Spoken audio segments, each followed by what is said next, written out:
Thank you very much for joining. Whether you're watching live, we're recording this live actually, just to let everyone know. We're not streaming it live, recording it live, unedited conversation with Sho, co-founder and CEO of Pave. Welcome. I'm going to hear all about everything that he's up to and what they've been up to as well. And yeah, we were just talking actually that we spoke when I was in a coffee shop in Tufnell Park, which he seems to know pretty well. I think. Randomly managed to guess from your background that's where you were, but anyway, that's never happened before. How you guessed where that white wall was? I'll never know. I don't know how either. Anyway, that was fun. But yeah, thanks for having me on the podcast. Pleasure. So you were just asking me off air about, and why don't we start with this? It's interesting, I think, for many people. I was mentioning that it's busy recruitment wise, a lot of companies hiring, and you'd heard there was a bit of a slowdown. What was your?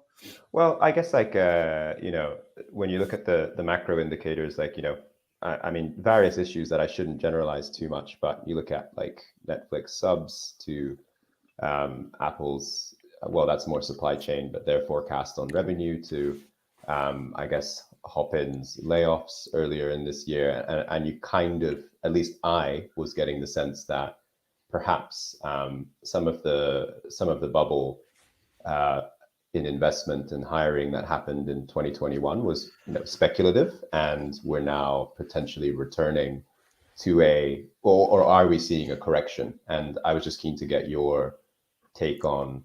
I feel like I'm interviewing you now, but this is great. Let's do it. That's good.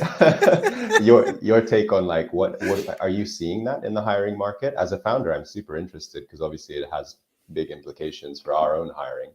But what's your take at the moment?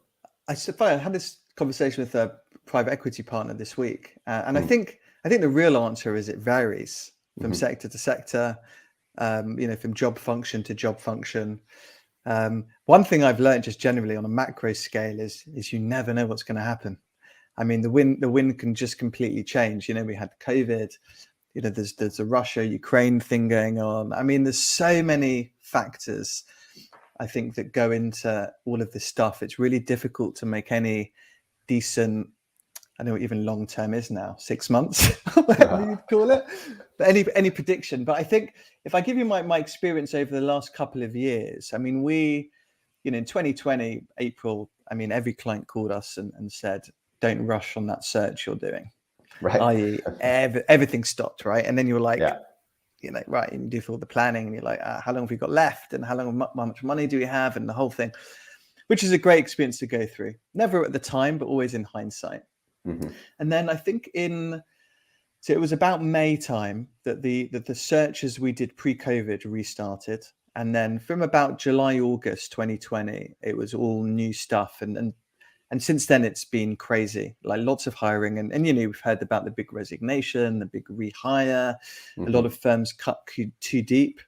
Some people were thinking about, they were reacting, right? A lot of CEOs, a lot of businesses were just reacting, and they reacted quick. A lot of people didn't stop and take a breath and just think, right, let's, a lot of people just reacted quick. And I saw a lot of companies treat people really badly over COVID. They cut them really quick.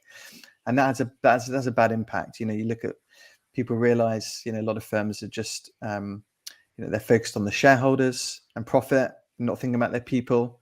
And then this big resignation, in my view, is a big resignation from bad companies with bad cultures. Good companies with good cultures haven't had that issue, I think. And then you had firms wanting to grow, and then we've had this, this talent shortage, and that's really continued from my perspective. Just generally, I think if you go into different sectors and different disciplines, it does vary.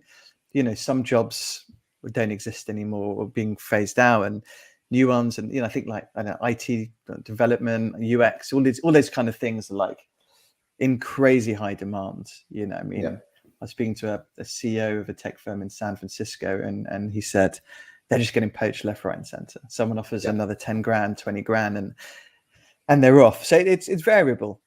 Maybe people in hospitality, retail have struggled a bit more. And then I read something on LinkedIn, and so this year, because a lot of people moved last year, on LinkedIn, everyone moved. It's like, congratulations, Sho's got a new job, Lewis has got Yeah. a new job, and now I think the LinkedIn, there was a piece on LinkedIn saying that the adverts have gone up, but applications have gone down. I think there's a real, I think there's a lot of people moved recently, and from the searches that we're doing, and been doing this past few months, and we've probably had more. We've got more searches now than we've ever had. It's probably our best first couple of months of our financial year we've ever had.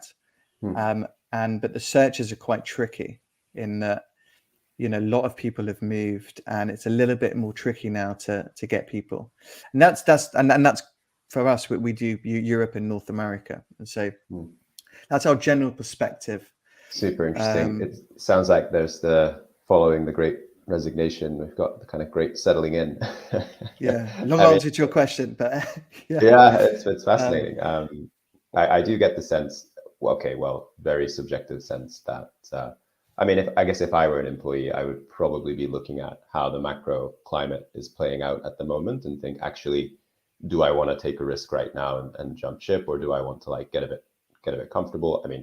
Yeah, very speculative on my part, but I wonder what. But I think the Netflix, because if it's so varies, because also a lot of people, let's not forget a lot of people struggled over COVID. A lot of people lost their jobs, depending on the sector you're in. If you don't have the right skill set, or if your skills aren't in demand, then it's tough. And we have energy prices going up, cost of living going up. I don't know, maybe the Netflix thing is people just tightening the belt. It's really hard to tell. What do you think? Well, no, I think, that's a kind of sector or part of, I guess, society and the market that's close to our heart, right? Like we one of the things that we do is help people manage their bill payments. And certainly, in terms of looking at subscriptions and understanding when and how consumers want or don't want to pay for them, we have a pretty good read on the market from our data. And I think I would agree that it's definitely consumers just being prudent and reassessing what are the essentials versus the nice to haves. And, it's a good reckoning moment for a lot of subscription products, I think. But we certainly, I would subscribe to that. Well, no pun intended, subscribe to that thought. I really didn't mean that. That people are just kind of, tightening the belts a little bit, for sure. I would say that that's the case. Yeah, because energy prices have already gone up. They're going to go up again in October. Inflation is, already highest it's been in a while. It's clear that this is going to get a bit tougher for some. Yeah, I think so. And just so everyone understands, do you want to give us a little kind of overview of what you guys do? Yeah, sure. So, great to hear. Yeah, I'm Sho, recapping, CEO and founder Pave.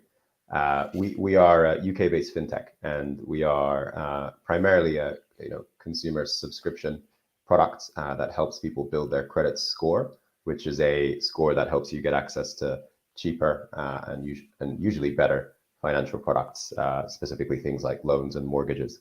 And where kind of the problem that we see in the market is, of course, that there is financial exclusion because people don't have good credit scores or can't even start building one. There's a bit of a catch-22 there, because if you don't have past credit history, you can't create a credit history or get a product.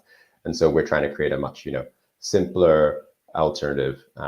Instead of getting a credit card with unpredictable fees, you pay one subscription fee with us and can predictably build your credit score. Nice. So that's what we do at the moment. That's interesting, because most people, when they leave school or university, have no idea they need to actually start to build a credit score. Yeah, that's right. And I think I went to university here in the UK, and then at one point I was looking at getting a mortgage maybe 10 years later, and couldn't get approved because I was a director of a company. This is a few years ago, where we were a lot smaller, and I didn't even realize, this was prior to us actually doing credit building. So that's why I didn't know about it. But it was an interesting experience to think that, having been here 10 years, I still couldn't get a mortgage, right? It was a bit silly. So it's quite an endemic problem in the system, affecting 10, 15 million people in the UK. So that's the market that we serve. Lovely. And how did you get into this? What's the Uh, story behind it? Yeah, well, so I always like to say, like, I do care deeply about problems that solve like systemic inefficiencies and reduce exclusion. That's what gets me really excited. And that stems from, I used to work in the social sector. I started working with homelessness in Japan, where I'm from, for a company called The Big Issue, which helped. Yeah, we have that here. Yeah. So actually, it's a UK company, and their first international office, I think I'm getting this right, was in Japan. So in Tokyo, or it was in Osaka, which is where I'm not from there, but I'm from nearby. And so I spent a summer. It was like 35 degrees Celsius, super super hot summer, delivering the magazines to the vendors, so they didn't have to like pay the travel fee to come and stock up again. Nice. Which was super fun because I got to know them really well. It's some real like gems of people, just the most resilient people I've ever met. Anyway, so I started doing that. Amazing. Yeah, and learned about the power of financial inclusion, and how that could radically alter someone's life. And for those that don't know, just to, and I'm hoping I got this right. So the Big Issue, they pay a bit to the Big Issue. That's right. And then they keep the profit. That's right. Yeah, you get to sell a magazine, and then some of the proceeds go to running the magazine, but a lot of the profit goes straight to the vendor. Yeah. So that was really cool. And I then, when I was 18, I went to Brazil for a year to work in a kind of disadvantaged part of São Paulo city.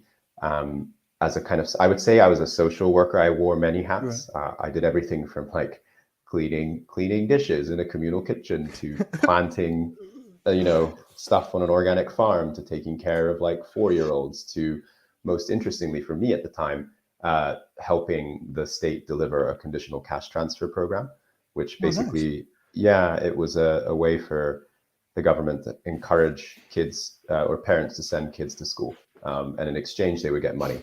And so that was the kind of moment where I was like, okay, finance is cool if you use it right. Yeah, it's got some power.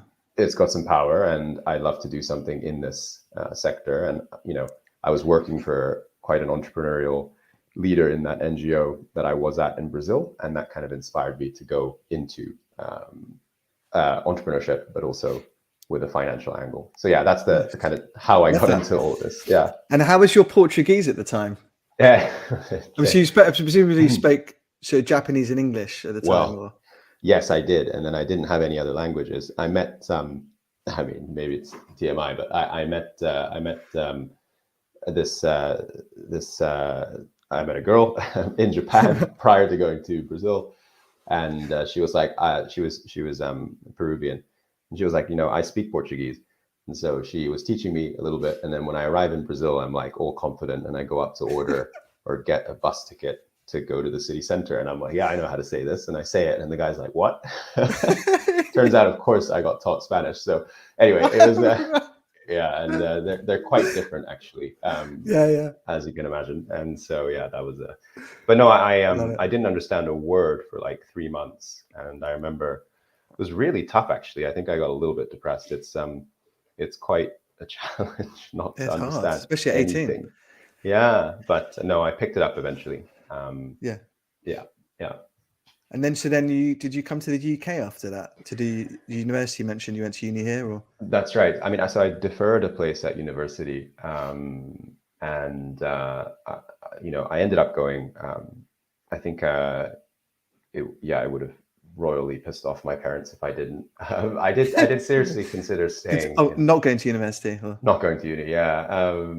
But I did consider staying in Brazil. I really love the place. I still do. I'd love to live there again. And I wanted to continue working. But right. Now, I'm interested in this because a lot of people, it's a big conversation right now, to go to university or not. What was the other side of the coin for you? Well, it's funny. Like on a different job, I'd worked for another entrepreneur who also had an NGO. Well, actually, that might have been an NPO. Anyway, he was doing another educational kind of startup thing.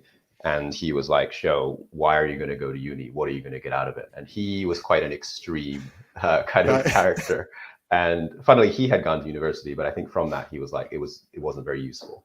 And so he was like, his thoughts or his voice was in my head. I think, I don't know. I just felt like I could do something that I enjoyed quicker and sooner. But ultimately, the part of my brain that, you know, manages risk was like, you know, I can't, it's too risky. I need a brand on my CV.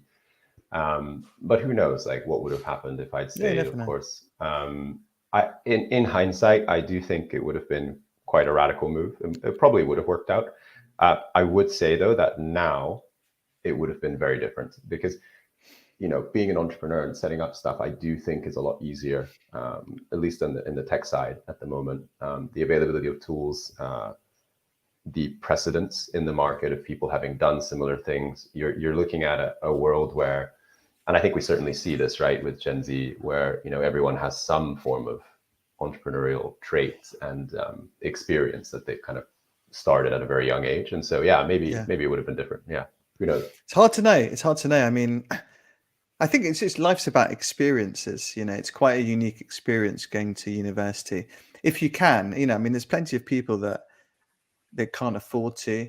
Yeah. You know, circumstances just made it more difficult, or they're not suited to it. You know, so I think, you know, I definitely think you can be successful going or not going to university. You know, I think your path is your path, isn't it? It's unique to you.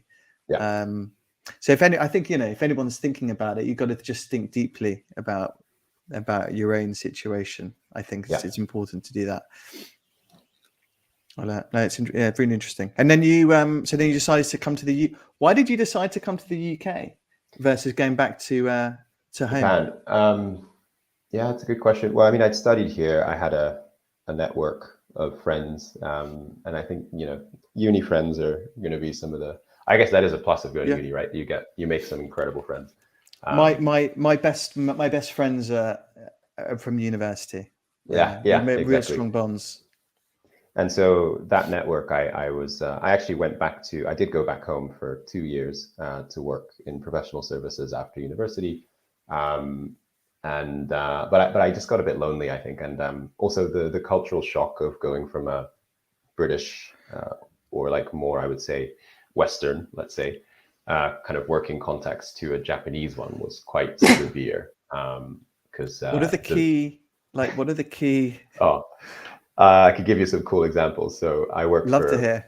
Yeah, I work for a company called McKinsey, which is, you know, relatively well regarded in professional services consulting.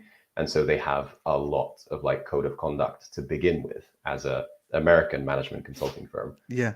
In Japan, you have to apply the local cultural behaviors, of course. So one of the things they do is you have about 2 weeks of training when you join the firm. I remember getting taught, now this you do everywhere in Japan, but like, first of all, you learn how to like properly exchange business cards, which is a whole ritual. There's 3 degrees of bowing that you're taught, depending on the seniority of the person that you're talking to. And then finally, the one that really got me, it was fascinating, really, was where you're supposed to stand in an elevator and where you're supposed to sit in a car, depending on the seniority of the people that you're with. And there's a whole like system. Yeah.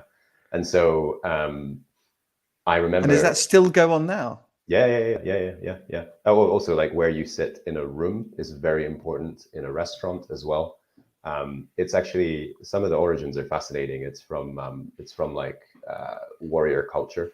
And the kind of long story short of it is that the person, you know, who's like highest in stature should have the best view, but also should be the most protected. So they have to be at the back of the room, right? In the deepest seat, furthest away from the door, in case someone comes in and tries to assassinate you, which obviously isn't, you know, that doesn't happen in day to day in Japanese business life, you'd hope, but it's just like kind of remnants of the culture. But so point being, like, it's highly regimented. There are rituals and rules that make the culture predictable and beautiful in many ways. And I love, it's my home, right? I love it, but it's also very difficult to work in that environment when you've known something radically different, like living in Brazil or being part of a more Western kind of liberal democratic culture. Japan is a liberal democracy, but I guess that's not the best way to describe it. But you know what I mean? Like a more, less regimented country. Yeah, no, it's interesting. And I mean, the thing with, I do love that. I mean, there's pros and cons. I mean, I've never lived and worked in Japan or experienced it, but the stories and the culture and the history are fantastic. And it's amazing. But here is interesting because here, I mean, for me, it's the most diverse city I've ever been to. Or, I mean, I was born here. My parents aren't from here. I've been, to a bunch of other places, but you get so many different types of people here with all these different cultures and experiences. And, for me, that makes it makes London such a wonderful place to live and work. I think you're spot on. Actually, it's one of the reasons that drew me here that I failed to describe. But people often ask, like, what was it like in Sao Paulo? What's it like in London? And the sort of common denominator for cities that I hadn't realized that I really like is whatever you look like, you could be from that city. And I think the other place that I felt this is New York and LA, any giant metropolis, right? That is just a wonderful feeling to like. I remember walking around in Sao Paulo, like not knowing how to speak a word of Portuguese, but people would assume I was Brazilian. And it was just an amazing feeling because it was just like, oh, okay, so you're not going to judge me for how I look, right? Well, well, you kind of are, but you know what I mean? You're still included as a default. And now, of course, there's different things and different issues like racism and classism, depending on the city. But I think it's that general abstract layer of like acceptance is quite cool. Really cool. Yeah. London for sure is one of those cities, which is a big attraction, at least for me as well. 100%. Because, when you think of a Londoner, when someone thinks maybe in their mind, what does a Londoner look like? It's all different types of people from all over the place, which is super cool. I love that. How have you found starting a business in the UK?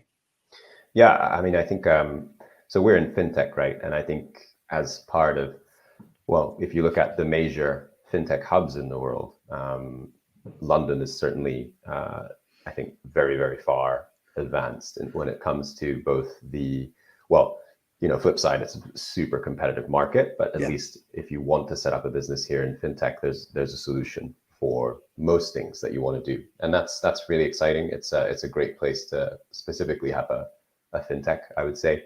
I think we're a little bit behind on crypto, but most other things like embedded finance, the number of challenger banks that have come out of London is phenomenal, right? And so for the sector that we're in, it's great, for sure. I think, and in terms of, I also think like tax benefits, like, stuff from like R&D tax credits to employee option scheme tax benefits to entrepreneurial tax relief. Like there's a lot of good things going on here. And of course, talent. There is a lot of good talent, international talent. People love London. We're only at the sort of 30-person stage. So I think hyper scaling and the growing and hiring pains that come with it are something that I have not experienced yet, beyond that 30-person mark.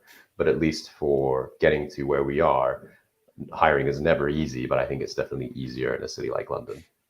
There's some fantastic people here, well educated, good experience. It's also a place people quite like to come and live for the reasons we talked about. So it's a good spot. When did you set up exactly? So we incorporated in 2017, mid 2017, but we joined an incubator called Entrepreneur First, which is a pre-idea incubator, right? So I would say like we didn't really know what we were doing for like at least 9 months, maybe even 12. So the company, we really got going in 2018. 2018, okay. So and so it's been 4 years, And so you'd quit your McKinsey job. Mm-hmm. Came to did you work for them in London as well, or so you worked for them in London? I worked for them for 1 year, Fine, and then you were like, entrepreneurship's my path. Well, I mean, I joined saying I was gonna save up money and get your training and leave. And they were totally okay with it, which I was like, cool. So yeah, I was always the plan to leave. In fact, I overstayed. I think I was going to leave 2.5 years, but I needed to save up a bit more. So stayed 3 years in the end. Yeah. Nice. How's it been? I mean, obviously you've had COVID and a lot of crazy stuff going on, but is it what you expected it would be like? It varies so much. Like each phase of the company is very different. Each macro event that happens completely changes your experience. So certainly, yeah, a lot of it is unpredictable, right? I never felt like, of course, COVID changed a lot of things. It's certainly not the experience that one would have wanted to sign up for. That said, there's silver lining that comes out of it. Yeah, I mean, it's blown away my expectations in terms of stress and all that. They say it's stressful. It really is at times. And then the highs are great as well. So you look at, you cannot predict what it's going to be like. It's like someone, who was it? I can't remember, but it was like, starting a startup is like plowing a field with your face, which I think is one of the better descriptions I heard. And it certainly feels like that. Yeah. But the point is, you're plowing a field, and eventually it produces something. It's wonderful. It's a great analogy. Anyway, it feels like that, I would say.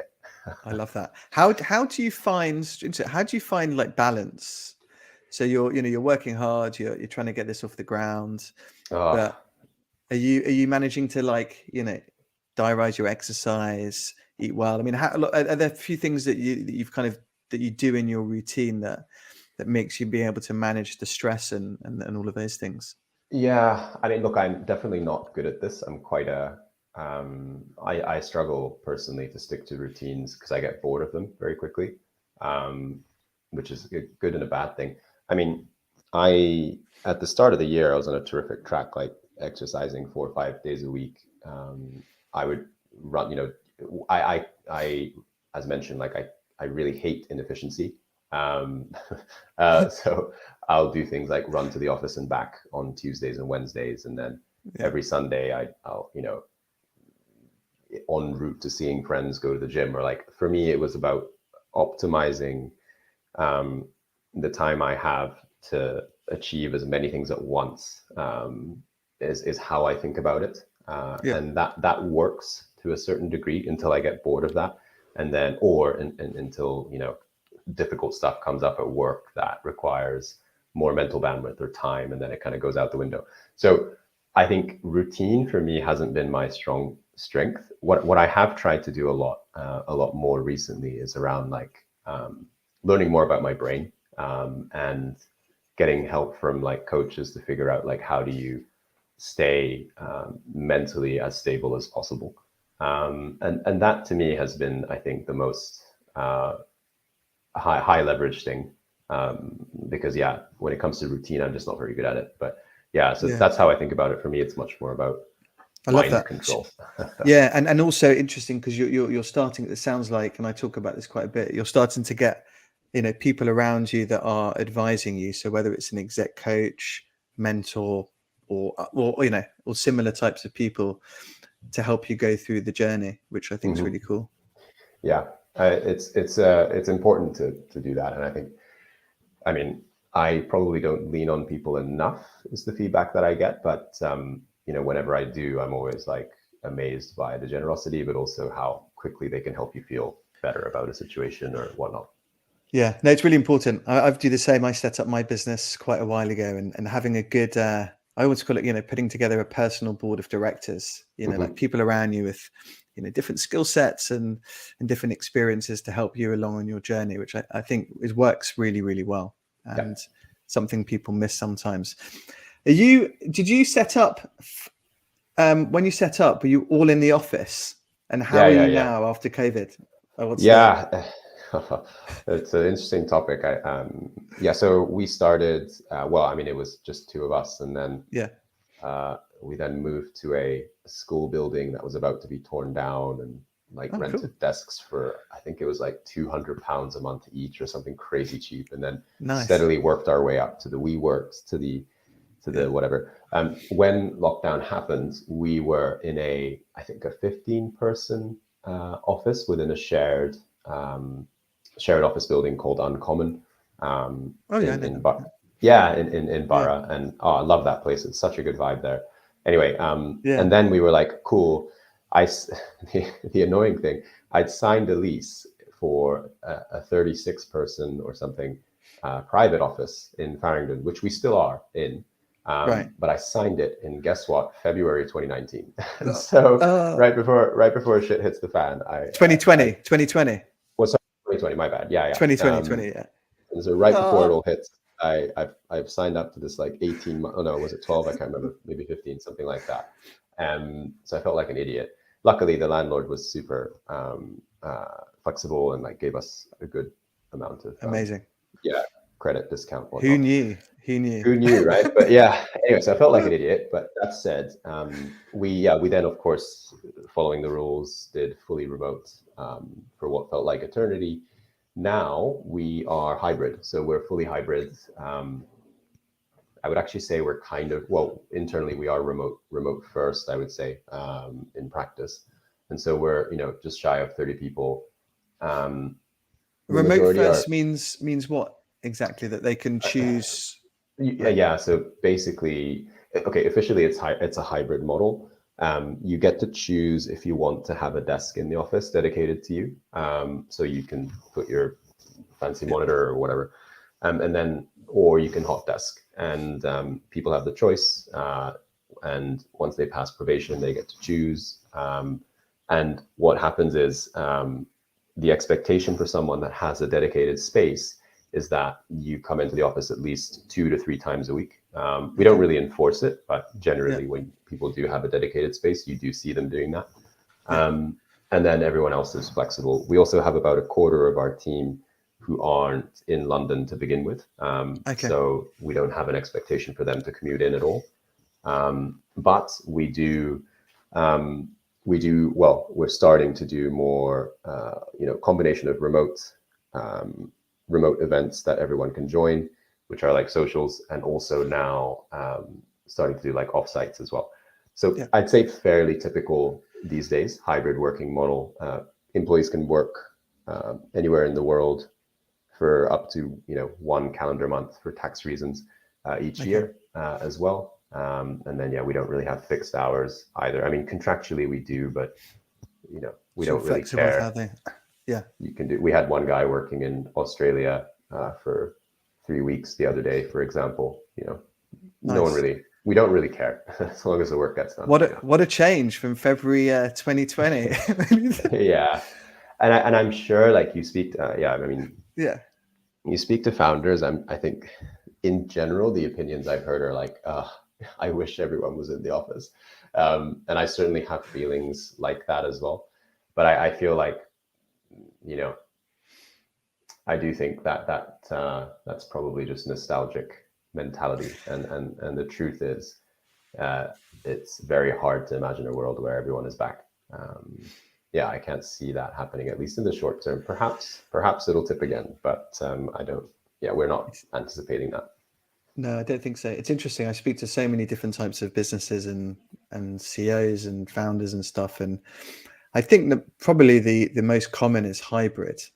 There's many issues with hybrids. I mean, not everyone. You kind of alluded to it a little bit. Not everyone has the same work experience.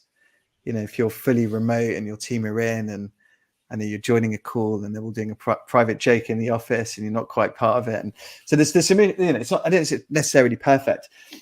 Some firms have gone fully remote, completely remote. In fact, we've just gone fully remote as of last month, but we're more international. Like, we've got our team members are all over the world, and so it made sense to us. I think it depends on the business, where the people are located. Certainly, I'm finding a lot of the larger firms. I mean, if you have real estate, you want people in, and so that is maybe quietly a driver for many firms wanting people in. And it's also quite difficult to get your head around leading and managing a virtual team. And I find people struggle with, it's really about output, right? Output, productivity, and happiness. And I think if people are happy, they're more productive, and all of those things. And the the presenteeism or the time people are working, I think it feels like it shouldn't be that important anymore. I agree. I think it's a great kind of way to look at it. If you have a sliding scale of like, well, it's not a sliding scale really, but like, if you're optimizing for productivity and happiness combined and create like a variable based on the combination of the two, I think, and then you have, people coming in 1 to 5 days a week. My guess is that the perfect sweet spot, it does depend on the person, but if you average it out, would probably be somewhere between 2 to 3 days in the office a week. Because I think as much as I know people claim that like fully remote is great and it's blah, blah, I do think even the most introverts probably need some social interaction to feel productive, to feel part of a team. And we certainly had this issue a little bit where people that were fully remotely onboarded, it took longer for them to feel integrated. That's true. And I think in an ideal world for me, you'd give people the flexibility, but still create some touch points in person.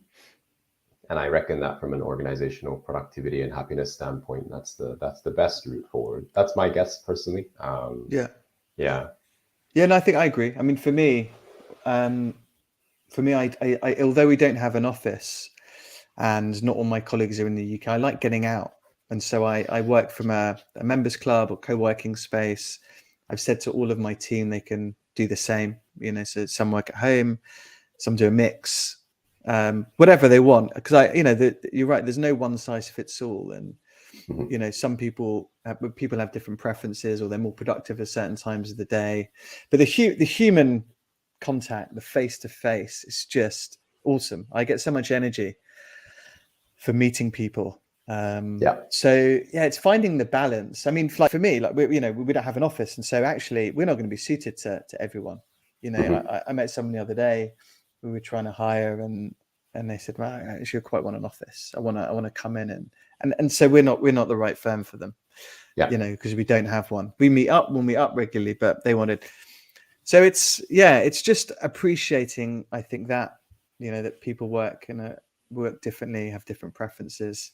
But I really love the face-to-face interaction. Whether we'll ever go back to pre-COVID, I don't think so. No, I don't. But who knows? I mean, I don't think so. I don't think I'd want to either. Yeah, it's nice. It's Friday. I'm at home. Got to lie in a bit this morning. Like it's so much better, right? It's for sure. And the other thing is, it's never going back. We're only moving forwards, right? So it's nothing's ever going to be quite the same. But I think we're entering into a good place, for work and life and all of those things. And the well-being topic's interesting. I'd love to hear your thoughts on that, because over COVID, I mean, it wasn't the work from home everyone was campaigning for pre-COVID. It's big campaigns for flexible working and things, and suddenly got thrusted working from home, and there's been a lot of burnout and loneliness. To your point, have you done anything to help your team or yourself actually through that experience? Yeah, I mean, it's tough. Again, like I think a lot of this stuff, I mean, I'd love to hear from people who have cracked it, but I would imagine 90% of companies are still trying to figure it out, right? It's not been that long, and it's also a very difficult problem.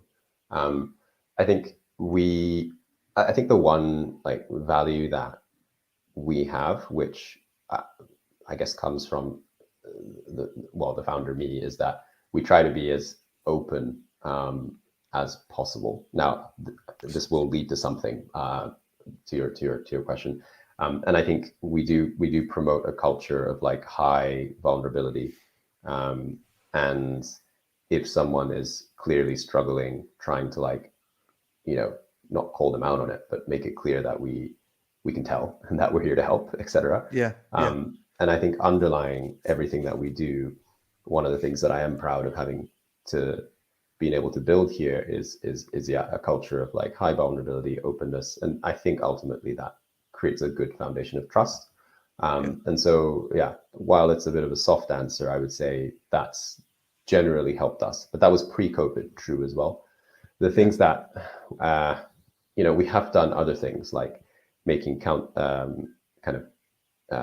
doing like mental health first aid workshops, or we got people to train some of our team in that.